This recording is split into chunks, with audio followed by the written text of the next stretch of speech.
वो तांत्रिक भैरवनाथ से कहती है, अब तो किसी भी तरह से युवराज की शक्तियां हासिल करना चाहता है और वो मैं तुझे दे सकती हूँ। तांत्रिक की बात को सुनकर भैरवनाथ को हंसी आ जाती और वो जोर जोर से हंसते हुए कहता है, तुझे क्या मैं मूर्ख लगता हूँ? मुझे अच्छे से पता है कि तेरी भी नजर युवराज की शक्तियों पर ही है और तू कह रही है कि तू वो शक्तियां मुझे दे देगी।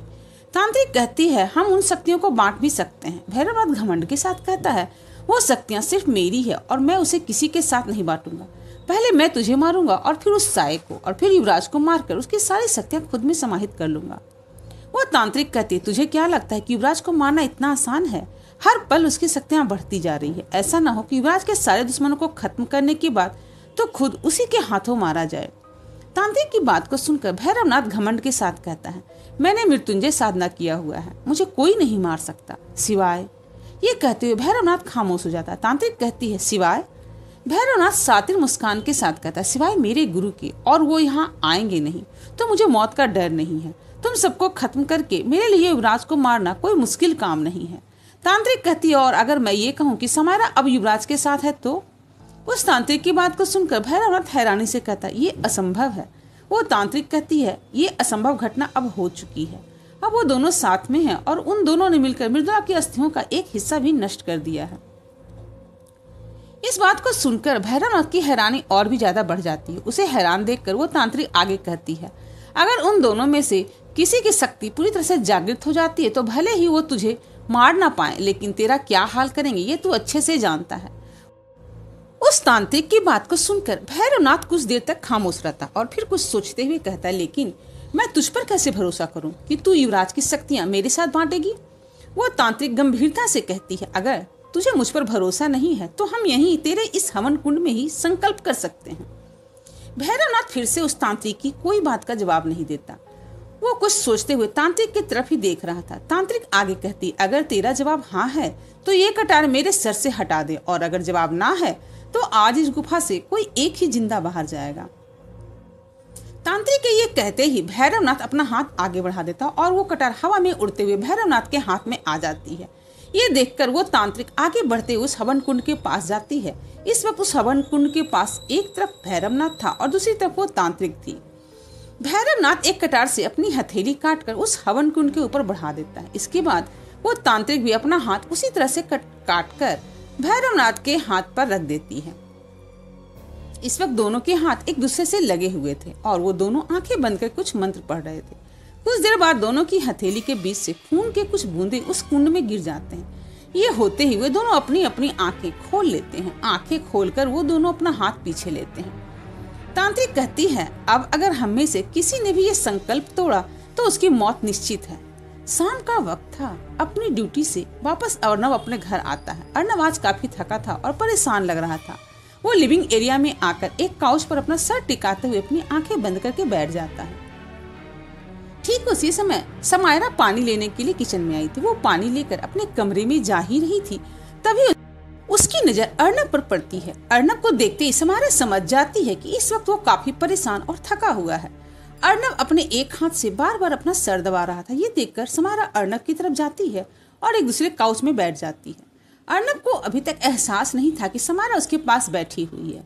समायरा अर्णव की तरफ देखते हुए कहती, क्या हुआ?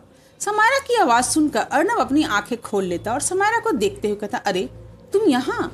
समायरा अभी भी चेहरे पर बिना कोई भाव लिए कहती, मैंने पूछा क्या हुआ? अर्णव कहता, कुछ भी तो नहीं। समायरा थोड़ी सख्ती के साथ कहती है, तुम्हें देखकर तो ऐसा नहीं लग रहा। समायरा को नाराज होते देखकर अर्णव कहता है, बस आज थक गया हूँ और सर में थोड़ा दर्द हो रहा है। अर्णव की बात सुनकर समायरा उठकर अर्णव के पास बैठ जाती है। समायरा के इस तरह से पास आने पर अर्णव थोड़ा नर्वस हो जाता है। समायरा अर्णव से कहती है, मेरी तरफ देखो। समायरा के कहने पर अर्णव उसके चेहरे को देखने लगता है और उसकी आंखें समायरा के चेहरे पर ही रुक जाती है। समायरा के इस तरह से इतने करीब होने पर अर्णव के दिल की धड़कन बढ़ जाती है और वो अपने सर का दर्द बिल्कुल भूल जाता है। समायरा भी अर्णव की आंखों में ही देख रही थी, लेकिन उसके दिमाग में इस वक्त कुछ और ही चल रहा था। समायरा अर्णव की आंखों में देखते हुए मन ही मन कोई मंत्र पढ़ रही थी। अपना पूरा मंत्र करके समायरा अर्णव के दोनों आईब्रोज के बीच अपनी एक उंगली से डेप कर देती है। ऐसा करने के बाद समायरा अर्णव के रिएक्शन का वेट करने लगती है। उसे पता था कि जो उसने अभी किया उससे अर्णव के सर का दर्द पूरी तरह से ठीक हो जाने वाला है, लेकिन समायरा नहीं जानती थी कि अर्णव उसे देखते हुए अपने सर का दर्द पहले ही भूल गया है। वो बस एक टक समायरा की आंखों में ही देखे जा रहा था।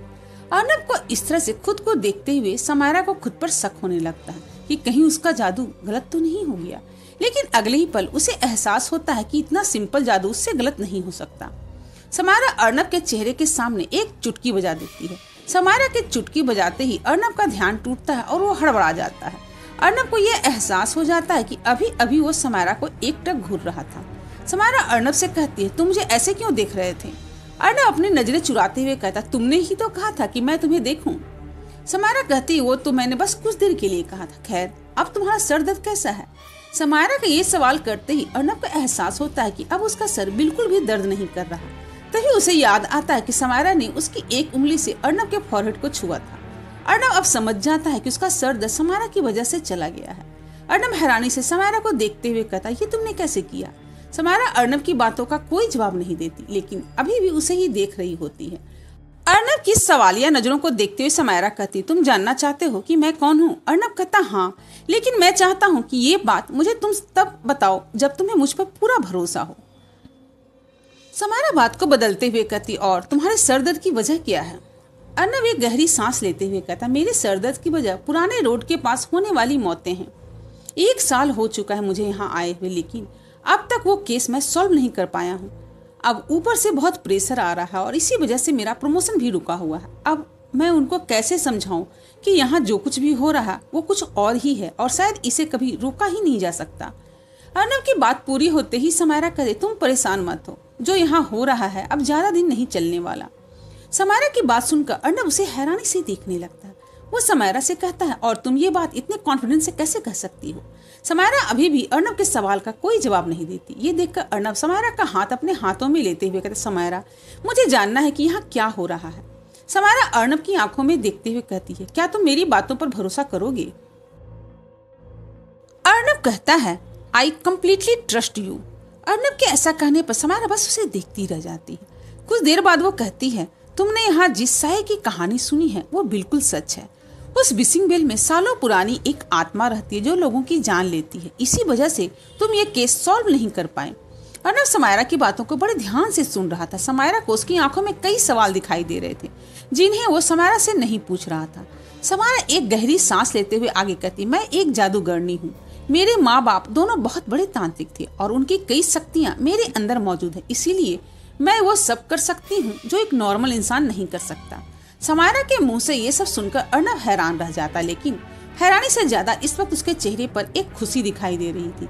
अर्नब समायरा को देखते हुए स्माइल कर रहा था। अर्नब का ये रिएक्शन समायरा समझ नहीं पाती। वो अर्नब से कहती, तुम मुस्कुरा क्यों रहे हो? अर्नब समायरा की आंखों में देखते हुए कहता, इसका मतलब तुम मुझ पर भरोसा करती हो। समायरा अर्नब के सवाल का कोई जवाब नहीं देती और उसकी आंखों में देखते हुए कहती, क्या मैं तुमसे एक सवाल करूं? अर्नब कहता, हाँ, पूछो ना। समायरा कोल्ड एक्सप्रेशन के साथ कहती, तुम मेरे बारे में कुछ भी नहीं जानते, फिर भी तुमने मुझे इतने दिनों से अपने घर में रखा है, लेकिन बिना कोई सवाल किए इतने पेशेंस के साथ मुझे हैंडल कर रहे हो, क्यों? समायरा का सवाल सुनकर अर्नब मुस्कुराते हुए कहता है, वो तुम नहीं समझ पाओगी। ये कहते हुए अर्नब वहां से उठकर अपने कमरे की तरफ जाने लगता है। अर्नब को जाते देख समायरा पीछे से उसका हाथ पकड़ते हुए थोड़े गुस्से में कहती है, मैंने कुछ पूछा है तुमसे? अर्नब कहता, मैंने भी कहा ना, तुम नहीं समझ पाओगी। समायरा अर्नब को घूरते हुए कहती, जो मैंने पूछा उसका जवाब दो।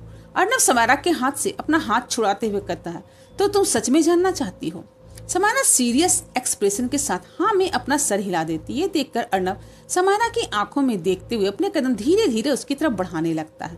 अर्नब के इस तरह आगे बढ़ने पर समायरा पीछे जाने लगती है। तभी अर्नब समायरा की कमर पकड़कर उसे अपनी तरफ खींच लेता है। अर्नब के ऐसा करने पर समायरा कहती, ये क्या कर रहे हो तुम? अर्नब समायरा के खुद को बिल्कुल करीब करते हुए कहता है, तुम्हारे सवाल का जवाब दे रहा हूँ। अर्नब के इस तरह से करीब आने पर समायरा के दिल की धड़कन भी काफी तेज हो जाती है। इस वक्त समायरा अपने नेचर से बिल्कुल अलग बिहेव कर रही थी। अगर इस वक्त समायरा के सामने अर्नब की जगह कोई और होता तो वो अभी उठने की हालत में भी नहीं होता। समायरा चाह कर भी अर्नब को खुद से दूर नहीं कर पा रही थी। आज पहली बार अर्नब को समायरा की आंखों में नर्वसनेस दिखाई दे रहा था। अर्नब अपना चेहरा धीरे धीरे समायरा के करीब लाता जाता है और समायरा के गाल पर एक किस कर देता है। अर्नब के ऐसा करने पर समायरा की आंखें हैरानी से बड़ी हो जाती है, लेकिन उसका चेहरा अभी भी एक्सप्रेशन लेस ही होता है। समायरा को किस करने के बाद अर्नब अपना चेहरा समायरा के चेहरे के ठीक सामने लाकर उससे कहता है, तो क्या तुम्हें मेरा जवाब समझ में आया? समायरा अर्नब की बात का कोई जवाब नहीं देती, वो बस एकटक अर्नब की आंखों में देखती रहती है। अर्नब हल्की मुस्कान के साथ समायरा से कहता, मैंने कहा था ना तुम नहीं समझोगी। ये कहते हुए अर्नब समायरा की कमर से अपना हाथ हटा देता है और उससे अलग होकर अपने कमरे में चला जाता है। समायरा वही हैरान खड़ी रह जाती। उसे समझ में नहीं आ रहा था कि उसने अर्नब को अपने करीब आने से रोका क्यों नहीं। उसे तो ये भी समझ नहीं आ रहा था कि इस वक्त उसे जो एहसास हो रहा है वो एहसास है क्या। वो बस किसी मूर्ति की तरह वहां खड़ी रहती है। रात हो चुकी थी। युवराज और सुहानी युवराज के कमरे में थी। सुहानी युवराज के बेड पर अपनी साइड में सोई थी। युवराज अभी भी जागते हुए अपने लैपटॉप पर काम कर रहा था, लेकिन सिर्फ एक हाथ से। युवराज ने अपने दूसरे हाथ से सोई हुई सुहानी का हाथ थामा हुआ था, जिससे नींद में उसे डर न लगे। एक हाथ से काम करने में युवराज को थोड़ी परेशानी तो हो रही थी, लेकिन सुहानी के लिए वो सब मैनेज कर सकता था। युवराज अपने काम में पूरी तरह से डूबा हुआ था और बीच बीच में वो सुहानी को भी देख रहा था कि कहीं उसे कोई प्रॉब्लम तो नहीं हो रही है। इसी भी युवराज का फोन वाइब्रेट करता है, जिसे युवराज ने पहले ही साइलेंट कर दिया था। फोन स्क्रीन पर रॉबिन का नाम डिस्प्ले होता है। युवराज फोन उठाकर धीरे से कहता, हाँ बोलो। युवराज के ऐसा कहते ही रॉबिन युवराज से अपनी बातें कहने लगता। जैसे जैसे युवराज रॉबिन की बात सुनता जा रहा था, वैसे वैसे उसके चेहरे पर गुस्से के भाव आते जा रहे थे। सारी बातें सुनकर युवराज धीमी आवाज में गुस्से से कहता, और ये तुम मुझे अब बता रहे हो? ये कहते ही युवराज अपना फोन कट कर देता है। फोन कट करते ही युवराज के कमरे के दरवाजे पर कोई नॉक करने लगता। वो आवाज सुनकर गुस्से से युवराज की आंखें छोटी हो जाती हैं। वो धीरे से सुहानी से अपना हाथ छुड़ाता है और दरवाजे की तरफ बढ़ जाता है। जैसे ही युवराज दरवाजा खोलता है, वो गुस्से से सामने खड़े इंसान की ओर देखने लगता है। युवराज के सामने खड़ा इंसान एक डेविल स्माइल के साथ युवराज से कहता है, हाउ आर यू माई सन? युवराज के सामने इस वक्त उसके डैड यशवंत दीवान खड़े थे। युवराज के सामने खड़ा इंसान एक डेविल स्माइल के साथ कहता, हाउ आर यू माई सन? युवराज के सामने इस वक्त कोई और नहीं, उसके डैड यशवंत दीवान खड़े थे। युवराज वहीं खड़े होकर उन्हें गुस्से में घूरने लगता है। युवराज ने बड़ी मुश्किल से यशवंत को शिमला से बाहर उन्हीं की सेफ्टी के लिए भेजा था। वो जानता था कि अगर वो शिमला में ही रहे तो उनकी जान को खतरा हो सकता है, और इस समय पर उनका शिमला वापस आना, खासकर तब जब युवराज उस साये से सीधा टक्कर ले रहा है, युवराज के लिए बिल्कुल भी अच्छी खबर नहीं थी। युवराज को गुस्से में देखकर यशवंत कहते हैं, क्या हुआ? तुम मुझे देखकर खुश नहीं लग रहे हो? अच्छा, तो तुम ये सोच रहे हो कि तुम्हारी इतनी मेहनत और निगरानी के बाद भी मैं तुम्हें बिना पता चले जेल से बाहर कैसे आ गया? युवराज सच में यही जानना चाहता था, लेकिन यशवंत उसे इस बात का कोई जवाब नहीं देते। तभी यशवंत की नजर युवराज के कमरे के अंदर जाती। वो देखते हैं कि युवराज के बेड पर कोई लड़की सोई है। उसे देखकर यशवंत सीरियस होकर युवराज से कहते हैं, क्या वो सुहानी है? युवराज यशवंत से कहता है, हम कल बात करेंगे, अभी आप आराम कीजिए। युवराज के ऐसा कहने पर यशवंत उससे कोई बहस नहीं करते और वहां से चले जाते हैं। यशवंत के जाने के बाद युवराज अपने कमरे का दरवाजा बंद कर देता है। इस वक्त युवराज काफी परेशान हो गया था। बेड के पास आते ही युवराज की नजर सुहानी पर पड़ती है, जो इन सब से अनजान गहरी नींद में सो रही थी। युवराज उसके पास जाकर पिलो को दूसरे साइड में लेकर उसे देखने लगता है। युवराज फिर से सुहानी का हाथ अपने हाथ में लेते हुए एक किस करता है और वो भी सो जाता है।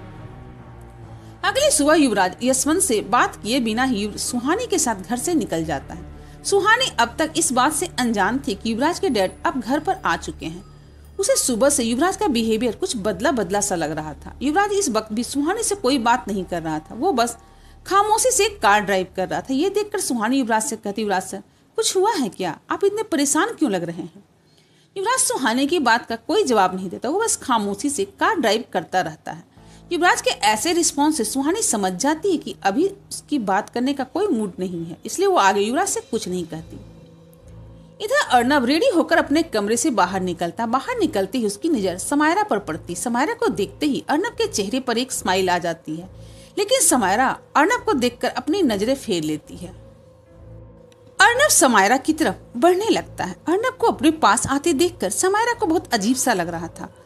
जब अर्नब समायरा के पास पहुंचता है तो उसका फोन बजने लगता। अर्नब फोन उठाकर जैसे ही उसे अपने कान पर रखता है, सामने वाले की बात सुनकर वो हैरानी से कहता है, what, how is this possible? Arnab का ये रिएक्शन देखकर समायरा भी चौंक उठती है और वो अर्नब के पास वहीं खड़ी रहती है।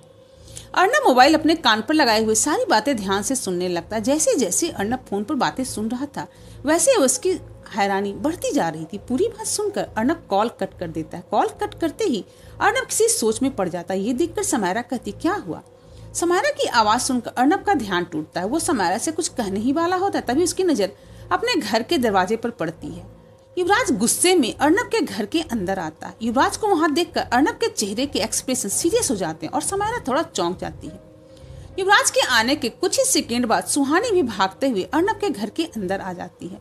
युवराज अर्नब के बिल्कुल सामने खड़े होकर गुस्से में कहता, तुमने कहा था कि तुम उन्हें बाहर नहीं आने दोगे।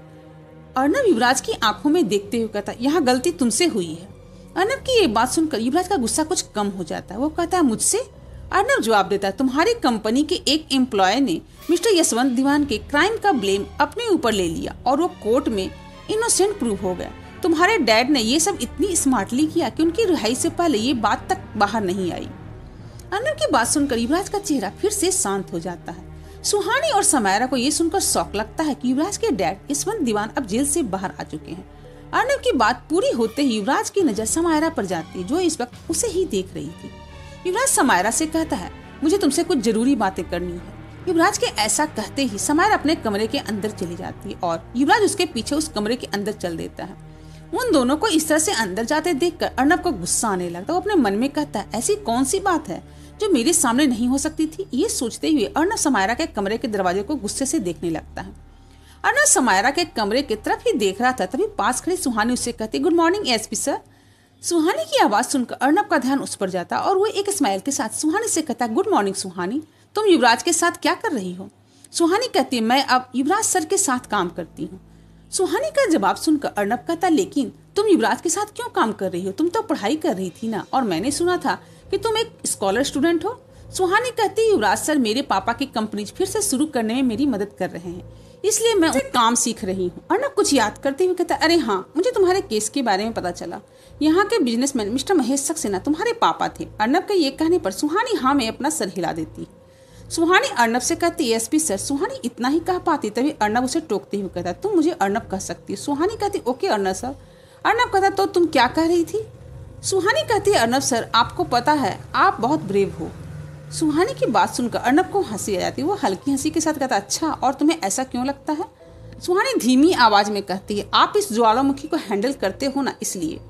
सुहानी की बात सुनकर अर्नब कंफ्यूज होकर कहता, ज्वालामुखी? ओह, तुम समायरा की बात कर रही हो। सुहानी कहती, और कौन हो सकता है? हर वक्त गुस्से में रहती है, मुझे तो उन्हें देखकर ही डर लगता है। आपको उनसे डर नहीं लगता? अर्नब मुस्कुराते हुए सुहानी से कहता, अरे ऐसा नहीं है, वो बस थोड़ी सख्त है, लेकिन दिल की बुरी नहीं है। सुहानी शिकायत भरे अंदाज में कहती है, युवराज सर भी यही कहते हैं। सुहानी की बात सुनकर अर्नब की आंखें छोटी हो जाती है। वो अपने सवाल पर जोर देते हुए कहता, युवराज भी ऐसा कहता है? सुहानी हाँ में अपना सर हिला देती है। तभी युवराज समायरा के कमरे से बाहर निकल जाता है और सुहानी को अपने साथ चलने का इशारा करते हुए अर्नब के घर से चला जाता है। युवराज के जाने के बाद समायरा अपने कमरे से बाहर निकलती है। बाहर निकलते ही उसकी नजर वहां खड़े अर्नब पर पड़ती है, जो अपना मुंह लटकाए वहां खड़ा था। समायरा को देखते ही अर्नब उसी एक्सप्रेशन के साथ वहां से चला जाता है। अब 3 दिन के बाद शाम का वक्त था। सुहानी युवराज के कमरे में बेचैन बैठी थी। वो बार बार निशा और विवेक का नंबर डायल कर रही थी, लेकिन उनमें से किसी का भी फोन नहीं लग रहा था। तभी सुहानी का फोन बजता है। वो देखती है कि उसके फोन पर निशा का कॉल आया हुआ था। सुहानी फोन उठाते ही कहती, यार निशा, तुम लोग कहाँ हो? तू जानती है ना आज कितना इम्पोर्टेंट दिन है, तुम लोगों का टाइम पर पहुंचना बहुत जरूरी है। फोन से निशा की आवाज आती, सुहानी हम बस रास्ते में ही हैं, तो चिंता मत कर, हम टाइम से पहुंच जाएंगे। तुम लोग निकलो, हम सीधा विशिंग बिल के पास ही आ रहे हैं। निशा की बात सुनकर सुहानी फोन कट कर देती। तभी युवराज वॉशरूम से बाहर आता है। सुहानी को परेशान देखकर युवराज उसके पास जाता है और उसका हाथ पकड़ते हुए कहता, डोंट वरी, मैं हूं ना, सब अच्छे से होगा। सुहानी परेशानी भरी आवाज में कहती, युवराज सर समायरा कहाँ है? युवराज कहता है, उसने कहा है कि वो भी बस निकल ही रही है, वो टाइम से पहुंच जाएगी। सुहानी घबराते हुए कहती, युवराज सर हम उन्हें रोक तो पाएंगे ना, पिछली बार उसने आपके साथ। ये कहते हुए सुहानी चुप हो जाती है। युवराज सुहानी के चेहरे को अपने दोनों हाथों में लेकर उसे समझाते हुए कहता, सुहानी इस बार ऐसा कुछ भी नहीं होगा, अब की बार हमारे साथ कोई और भी है। सुहानी कहती, कौन है? युवराज कहता, भैरवनाथ। ये कहते हुए युवराज सुहानी को भैरवनाथ के बारे में बताने लगता है। युवराज से भैरवनाथ के बारे में सुनकर सुहानी थोड़ी रिलैक्स हो जाती है। उसके बाद वो दोनों विशिंग बिल जाने के लिए घर से निकल जाते हैं। कुछ ही देर के बाद युवराज की कार पुराने रोड पर आकर रुक जाती। वहाँ कार के रुकते ही सुहानी घबराते हुए युवराज से फिर कहती, युवराज सर समायरा आई क्या? युवराज कहता, सुहानी तुम इतना पैनिक मत करो, मैंने कहा ना सब ठीक हो जाएगा, जस्ट ट्रस्ट मी। ये कहते हुए युवराज कार से बाहर निकल जाता और सुहानी का हाथ पकड़कर विशिंग वेल की तरफ बढ़ जाता है। जैसे जैसे वो दोनों विशिंग वेल की तरफ बढ़ रहे थे वैसे वैसे सुहानी की घबराहट भी बढ़ती जा रही थी। अब रात हो चुकी थी और चारों तरफ अंधेरा था। युवराज को अंधेरे से कोई फर्क नहीं पड़ता, लेकिन सुहानी ने इस वक्त अपने मोबाइल का फ्लैशलाइट ऑन किया हुआ था, जिससे वो आसपास को देख पा रही थी। विशिंग वेल के पास पहुंचकर युवराज देखता है कि वहां भैरवनाथ पहले से ही खड़ा उन दोनों का इंतजार कर रहा था। उसे देखकर युवराज सुहानी के साथ साथ उसके पास चला जाता है। जब युवराज भैरवनाथ के पास पहुंचता है तब भैरवनाथ की नजर सुहानी पर पड़ती है। सुहानी को देखते हुए भैरवनाथ कहता है, तो यही है वो लड़की? युवराज सुहानी का हाथ थामे हुए ही कहता, हाँ। भैरवनाथ सुहानी के पास जाकर गौर से उसे देखने लगता है। सुहानी भी अपने मोबाइल की रोशनी से भैरवनाथ को देखते हुए कहते, मैंने आपको कई बार अपने सपने में देखा है। ये सुनकर भैरवनाथ हैरानी से कहता है, सपने में? सुहानी कहती है, आप उस दिन उसी गुफा में थे ना जिस दिन मैं अपने पापा के साथ अघोरी बाबा के पास गई थी? भैरवनाथ मुस्कुराते हुए कहता, हाँ, उस दिन मैं वहीं पर था। तभी मुझे पता चला कि कोई है जो उसे खत्म कर सकता है। सुहानी कहती है, मैं उसे युवराज सर के साथ मिलकर ही मुक्त कर सकती हूँ, अकेले नहीं। भैरवनाथ कहता है, कहाँ है वो अस्थियां? भैरवनाथ के ये सवाल करते ही सुहानी युवराज की तरफ देखने लगती है। युवराज सुहानी को देखकर हाँ में इशारा कर देता है। युवराज का इशारा मिलते ही सुहानी भैरवनाथ को कुछ कदम दूर उन अस्थियों के पास लेकर जाती है। युवराज अभी भी अपनी जगह पर ही खड़ा समायरा का इंतजार कर रहा था। इस वक्त सुहानी भैरवनाथ के साथ उन अस्थियों के पास खड़ी थी और युवराज उनसे कुछ दूरी पर था। भैरवनाथ एक नजर युवराज को देखता है, अगले ही पल धीरे से एक चाकू निकालकर उसे सुहानी के पेट में घुसाने के लिए आगे बढ़ा देता है। इससे पहले कि वो चाकू सुहानी को नुकसान पहुंचा पाती, युवराज तेजी से आकर उस चाकू को पकड़ लेता है। अब उस चाकू का हैंडल भैरवनाथ के हाथ में था और उसका धारदार भाग युवराज के हाथ में था, जिस वजह से युवराज के हाथ से इस वक्त बहुत खून बह रहा था। लेकिन युवराज इस वक्त गुस्से से भैरवनाथ को ही देख रहा था। भैरवनाथ अभी भी उस चाकू पर अपना पूरा जोर लगा रहा था, लेकिन युवराज के ताकत के सामने उसकी नहीं चल रही थी। अगले ही पल युवराज अपना एक हाथ चाकू से हटाता और अपनी पूरी ताकत लगाकर भैरवनाथ को पीछे की तरफ धकेल देता है। युवराज के ऐसा करने पर भैरवनाथ अपनी जगह से कई मीटर दूर जाकर गिरता है। भैरवनाथ के गिरते ही उस जगह पर वो साया आ जाता है। ये सब देखकर युवराज समझ जाता है कि भैरवनाथ अब उस साये की तरफ जा चुका है। अब उसका ये प्लान फेल हो चुका है। युवराज जानता था कि वो और समायरा मिलकर भी उस साये भैरवनाथ और उस तांत्रिक के नहीं रोक पाएंगे। फिर भी युवराज बार बार रोड की तरफ देखते हुए समायरा का इंतजार कर रहा था। सुहानी ने डर से युवराज का हाथ पकड़ा हुआ था। तभी भैरवनाथ उस तांत्रिक के साथ युवराज के सामने आ जाता है और युवराज से कहता है, क्या हुआ युवराज, कुछ हैरान लग रहे हो? जिस पर भरोसा किया उसने धोखा दे दिया क्या? युवराज गुस्से से कहता, भरोसा और तुझ पर? मुझे कभी तुझ पर भरोसा था ही नहीं, लेकिन ये जरूर लगा था कि तू अपना असली रंग इनके खत्म होने के बाद दिखाएगा और तब मैं तुझे संभाल लूंगा। लेकिन यहाँ देखकर लगता है कि तुझे कुछ ज्यादा ही जल्दी है। युवराज की बात पूरी होने पर वो तांत्रिक कहती, अब बस बहुत हो गया, उस लड़की को अभी खत्म करो, अब सिर्फ यही मेरे रास्ते में आ रही है। उस तांत्रिक के ये कहते ही भैरवनाथ अपनी आंखें बंद करके अपना मंत्र शुरू कर देता है। युवराज भैरवनाथ को एक टक देख रहा होता है। उसे देखकर युवराज समझ गया है कि भैरवनाथ सुहानी को मारने के लिए मारण मंत्र पढ़ रहा था, जिसे रोकना युवराज या समायरा के बस का नहीं था। सुहानी घबराते हुए कहती, युवराज सर, वक्त हो गया, मुझे नहीं लगता कि समायरा अब आने वाली है। युवराज अभी भी भैरवनाथ को ही देख रहा था। उसे देखते हुए युवराज सोचने लगता है, मैंने कभी नहीं सोचा था कि कभी मुझे ये भी करना होगा, लेकिन सुहानी की जान बचाने के लिए अब बस एक ही रास्ता बचा है। ये सोचते युवराज अपनी आंखें बंद करके अपने मन में कहता, पद्मिनी, तुम्हारी जरूरत है। कहानी पसंद आ रही हो तो चैनल को सब्सक्राइब जरूर करें और लाइक और शेयर भी करें अपने दोस्तों के साथ, ताकि वो भी इस रहस्यमय कहानी को सुनकर आनंद उठा सकें, और कमेंट करें for next part. Thanks for watching.